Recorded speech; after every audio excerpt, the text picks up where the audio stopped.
یوں آہستہ آہستہ کر کے ہمارے درمیان ایک بے تکلفی کی فضا پیدا ہونے لگی اور ہم دونوں ایک دوسرے کے بارے میں جاننے لگے۔ مہجبی کا تعلق بھی میرے ہی جیسے گھرانے سے تھا اور وہ بھی اپنی قسمت بدلنے کے لیے اعلیٰ تعلیم حاصل کر رہی تھی، کیونکہ مہجبی کے بعد اس کی دو بہنیں اور بھی تھیں اور اس کے والد ایک سبزی فروش تھے۔ مہجبی اپنی قسمت پڑھائی کے ساتھ بدلنا چاہتی تھی۔ یہی وجہ تھی کہ اس کی آنکھوں میں بھی کچھ خواب سجے ہوئے تھے اور میں تعلیم کی راہ میں اس کی ساری مشکلات اور رکاوٹوں کو دور کر رہا تھا۔ اسے جس ٹاپک کو بھی سمجھنا ہوتا تھا مجھ سے سمجھ لیتی اور میں اسے بہت اچھے طریقے سے گائیڈ کر دیتا۔ سیمسٹر کا رزلٹ آیا تو میں نے ٹاپ کیا تھا۔ مہجبی کی دوسری پوزیشن آئی تھی۔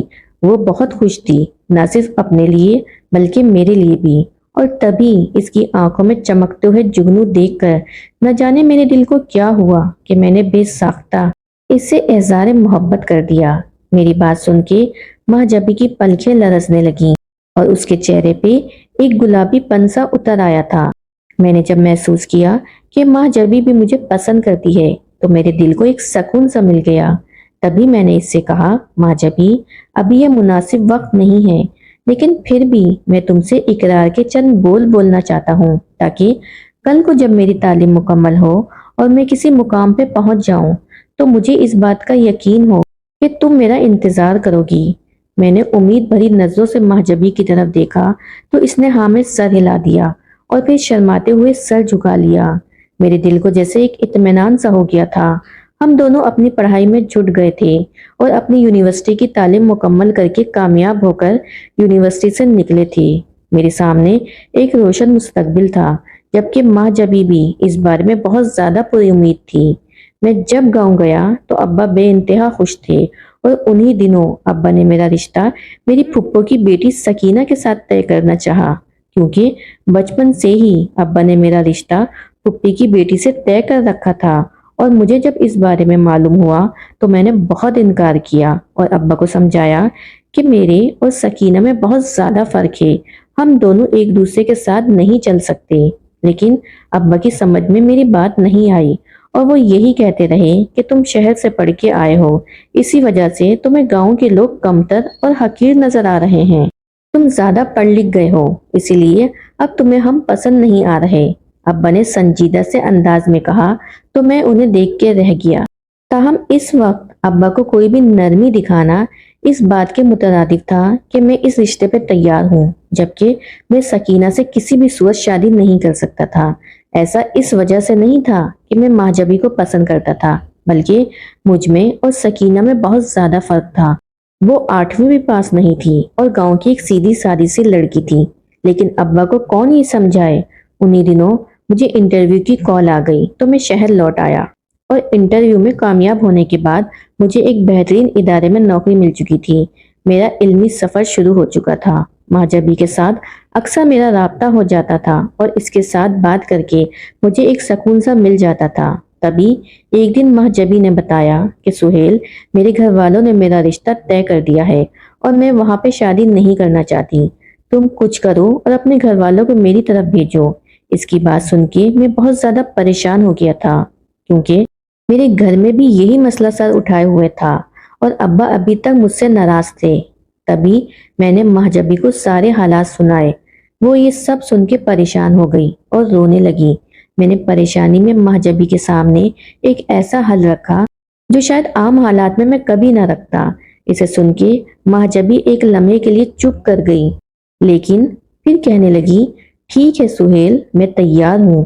اس کی بات سن کے مجھے جیسے سکون سا ہو گیا۔ میں نے اور مہجبی نے اگلے ہی دن کورٹ میرج کر لی اور ہم نے اپنے اپنے گھر والوں کو اطلاع پہنچا دی۔ اس کے بعد ہمارے گھر والوں نے ہم سے قطع تعلق کر لیا۔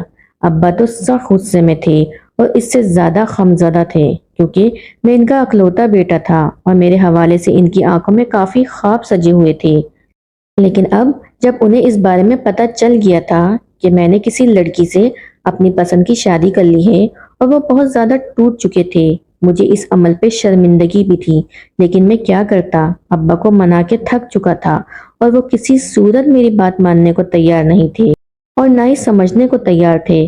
میں نے بھی یہی سوچا کہ وقت کے ساتھ ساتھ ابا مان جائیں گے۔ لیکن جیسے جیسے وقت گزر رہا تھا ابا کا غصہ کسی طور بھی کم نہیں ہو رہا تھا، بلکہ انہوں نے میرے معاملے میں ایک خاموشی اختیار کر لی تھی۔ میں بھی شہر میں اپنی دنیا میں مگن ہو چکا تھا اور اپنی بیوی کے ساتھ ایک اچھا وقت گزار رہا تھا۔ جیسی زندگی کی توقع میں نے کی تھی بالکل ویسی ہی زندگی گزر رہی تھی، اور میری خوشیوں کو چار چاند تب لگے جب مجھے اس بات کی خبر ملی کہ ماہ جبی امید سے ہے اور بہت جلد ہمارے آنگن میں ایک پھول کھلنے والا ہے۔ میں جیسے خوشی سے پاگل ہی ہو گیا تھا، اور پھر یہ وقت بھی بہت تیزی سے گزر گیا۔ حالانکہ میں نے اپنے گھر پہ اس بات کی اطلاع بھجوا دی تھی کہ ابا آپ کا پوتا آنے والا ہے، لیکن ابا کی ناراضگی ختم نہیں ہوئی، بلکہ وہ مسلسل خاموشی اختیار کیے ہوئے تھے۔ میرے گھر بیٹے نے جنم لیا تو میں اسے لے کے اپنی بیوی کے ساتھ خوشی خوشی گاؤں آیا، لیکن ابا نے مجھے گھر میں گھسنے نہیں دیا۔ میں کتنی دیر دروازے کے باہر ایک امید کے آسرے کھڑا رہا، لیکن ابا نے مجھے اندر آنے کی اجازت نہیں دی۔ میں بہت مایوسی سے وہاں سے واپس لوٹ آیا، اور اسی دن میں نے اپنے دل میں تہیہ کر لیا کہ اب میں دوبارہ کبھی نہیں جاؤں گا۔ اس دن کے بعد سے پھر دوبارہ پلٹ کے میں نے خبر نہیں لی۔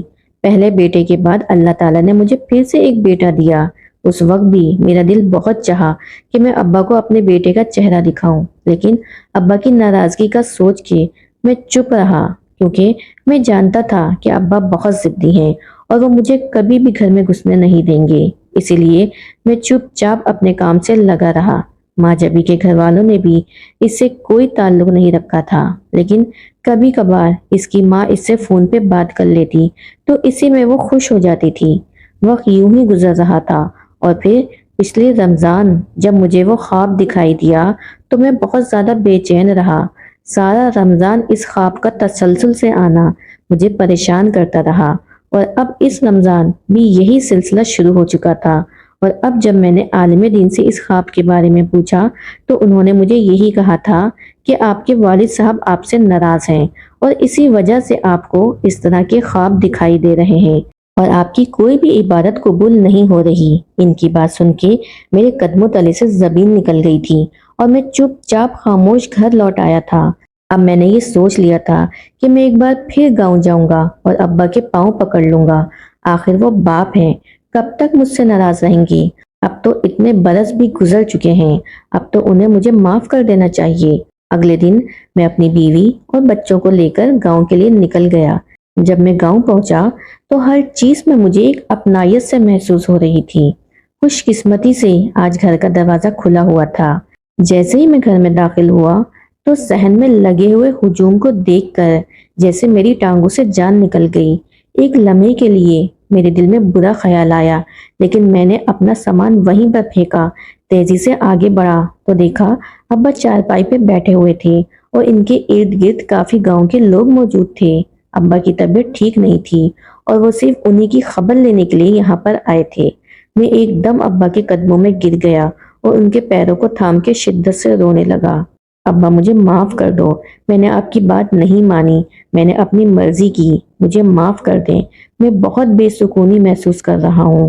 ابا ایک بار، بس ایک بار مجھے معاف کر دیں، میں دوبارہ کبھی آپ کی حکم عدولی نہیں کروں گا۔ میں نے روتے ہوئے اپنے باپ سے درخواست کی اور ان کے پیروں میں پڑ گیا۔ تبھی ابا نے مجھے کندھوں سے تھام کے اٹھا لیا اور مجھے اپنے سینے سے لگا لیا۔ ایک لمحے کے اندر ہی میری ساری پریشانی ختم ہو چکی تھی، اور میں جیسے اندر تک سیراب ہو گیا تھا۔ ابا نے میرے ساتھ آئے ہوئے میرے دونوں بیٹوں کو بے حد پیار کیا۔ نم آنکھوں سے وہ ان کا چہرہ چومتے رہے۔ پھر میری بیوی کے سر پہ انہوں نے ہاتھ رکھا تو جیسے میرے دل کے اندر سکون اتر آیا، کیونکہ میں جان چکا تھا کہ ابا بھی اس خود ساختہ ناراضگی سے بہت زیادہ تنگ آ چکے ہیں، اور اب جب کہ میں ان کے پاس واپس لوٹ آیا ہوں تو انہیں بھی جیسے سکون ہو گیا تھا۔ اس دن کے بعد سے میں ابا کے پاس گاؤں میں ہی تھا، کیونکہ میں چھٹیاں لے کر آیا ہوا تھا، اور اب میں ان سے اصرار کر رہا تھا کہ وہ میرے ساتھ شہر چلیں، کیونکہ پہلے ہی ہم نے ناراضگی میں بہت وقت ضائع کر دیا تھا۔ لیکن ابا گاؤں چھوڑنے کو تیار نہیں تھے، تاہم ان کا یہی کہنا تھا کہ کبھی کبھار تم لوگ چکر لگا لیا کرنا، اور کبھی کبھار میں چکر لگا لیا کروں گا، اس طرح سے میل جول رہے گا۔ لیکن میں شہر جا کے نہیں رہ سکتا۔ میں ابا کی بات سمجھتا تھا، کیونکہ انہوں نے ساری زندگی اس گھر میں گزاری تھی اور اب وہ عمر کے اس حصے میں آ کر یہ گھر نہیں چھوڑ سکتے تھے۔ میں اس بار جب گاؤں سے لوٹا تو میں بہت خوش تھا، اور سب سے زیادہ خوش تو میری ماں جبھی تھی۔ وہ اتنے عرصے سے دل میں یہ خواہش رکھے ہوئی تھی کہ اسے بھی سسرال میں بہو کا مقام ملے، اور ابا نے جب اسے اپنی بہو مان لیا تو وہ بھی بے حد خوش تھی، اور میں اس حوالے سے مطمئن ہو چکا تھا کہ میرا وہ خواب جو مجھے اتنے عرصے سے تنگ کر رہا تھا اور روزانہ دکھائی دیتا تھا، اب وہ میرا خواب نظر آنا بند ہو چکا تھا۔ ابا کے راضی ہونے کے بعد دوبارہ مجھے وہ خواب کبھی دکھائی نہیں دیا، اور میں اس سلسلے میں ان عالم دین کا شکر گزار تھا جنہوں نے بوقت مجھے صحیح راستہ دکھایا اور میری مشکل کو آسان کیا۔ اگر وہ مجھے یہ سب نہ بتاتے تو شاید میں ابا کی ناراضی ختم کرنے کے لیے گاؤں نہ جاتا، اور نہ ہی ابا مجھ سے راضی ہوتے۔ آج میں اور ماں جبھی مکمل طور پہ دل سے خوش ہیں، کیونکہ آج ہم نے اس دولت کو پا لیا جسے ہم نے اپنے ہاتھوں سے کھو دیا تھا۔